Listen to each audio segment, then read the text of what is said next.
Consciousness could not have emerged, evolved, or arisen. This is the view that I wish to explore with you today.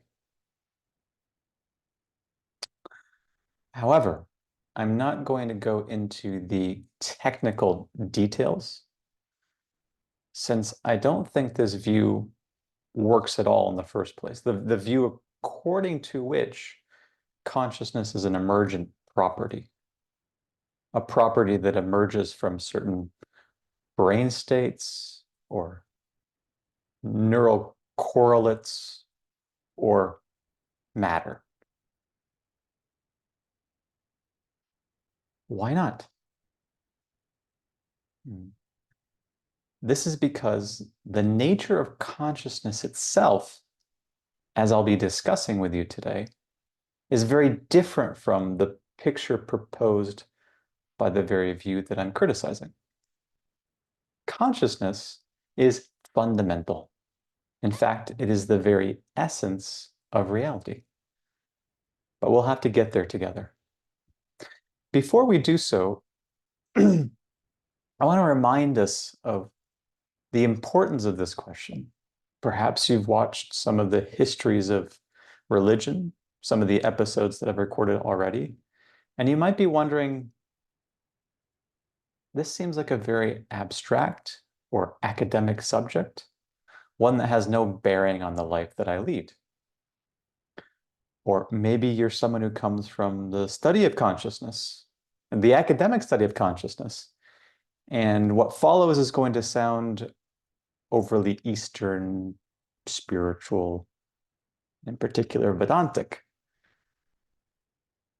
There may be many reasons why you think that this subject is irrelevant or lacking in salience or downright impractical. So I need to convince you at the outset that it's actually of the first importance.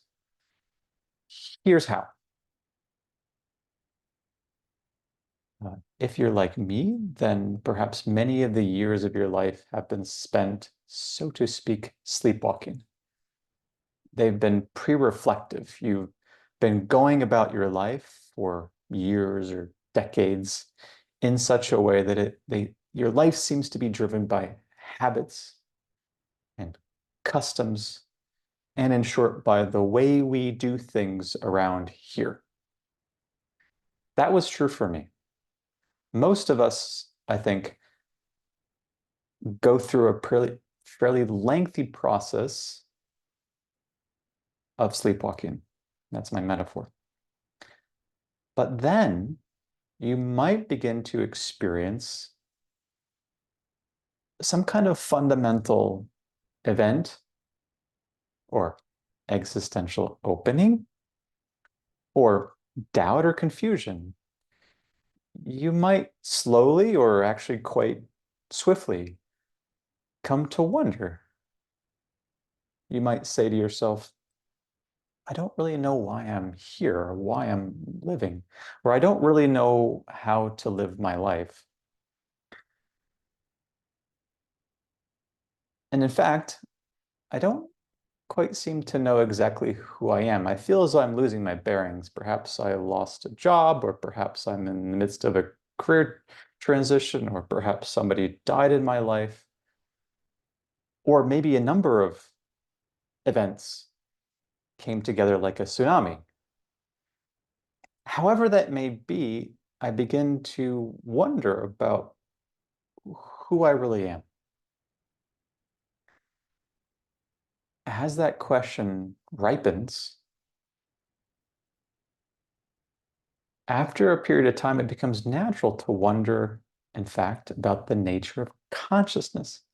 After all, you know that you exist, you know that you are conscious, but you don't really know the nature of that existence or the nature of consciousness. And that's what brings us here today. That's what brought me here today. Now we can open up to the question, what is consciousness? I'll be propounding a view from Advaita Vedanta, which chimes with my own meditation experience. In the first place, I want to speak of consciousness in the primary sense. And in the second place, I will speak of consciousness in the secondary sense.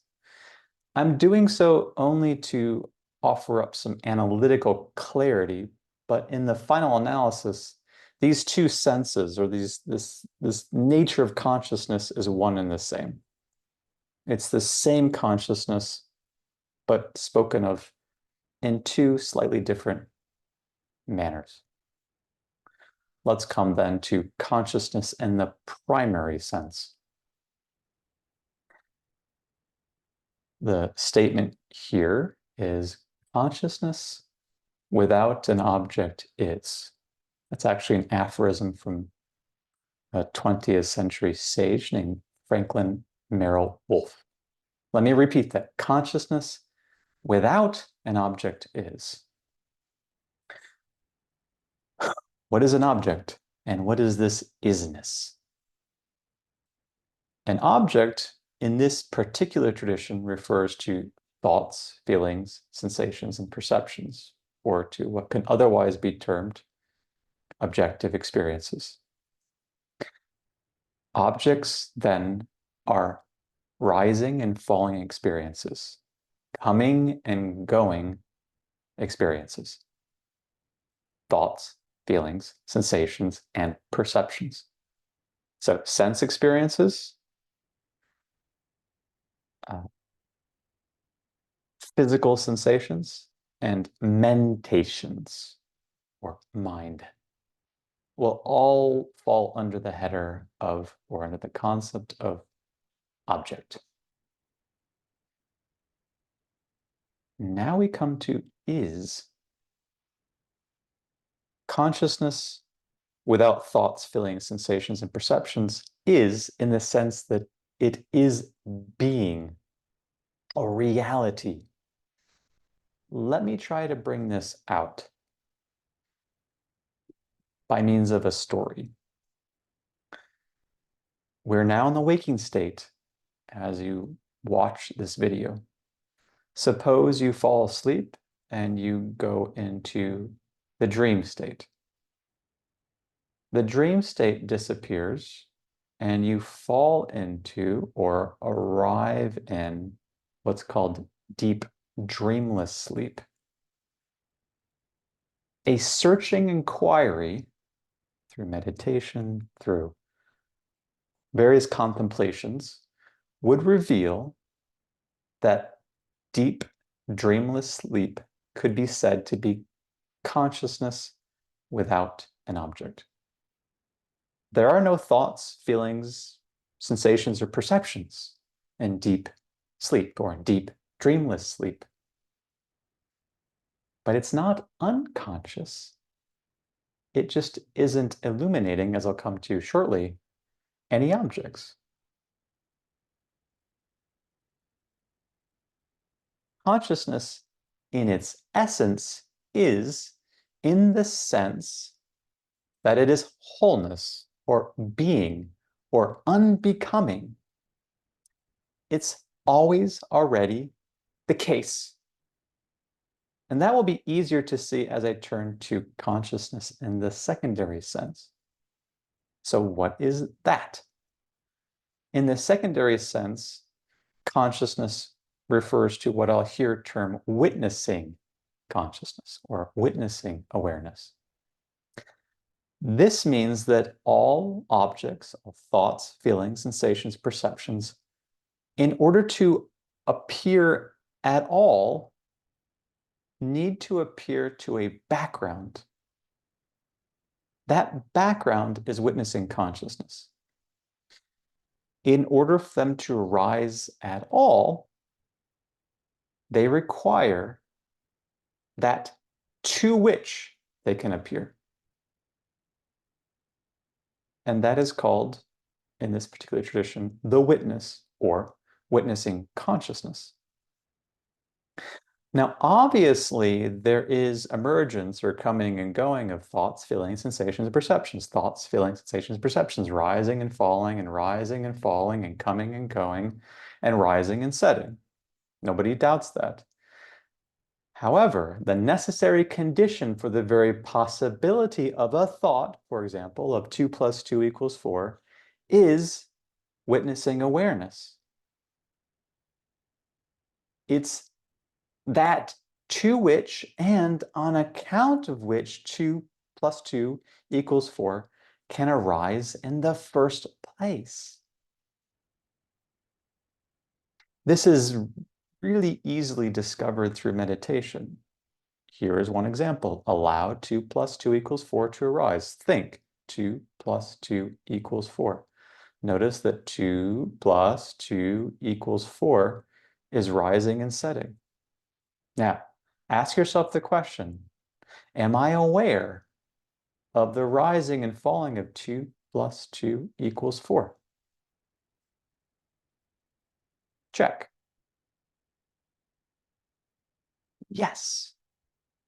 Then that which is aware is termed in this video witnessing consciousness.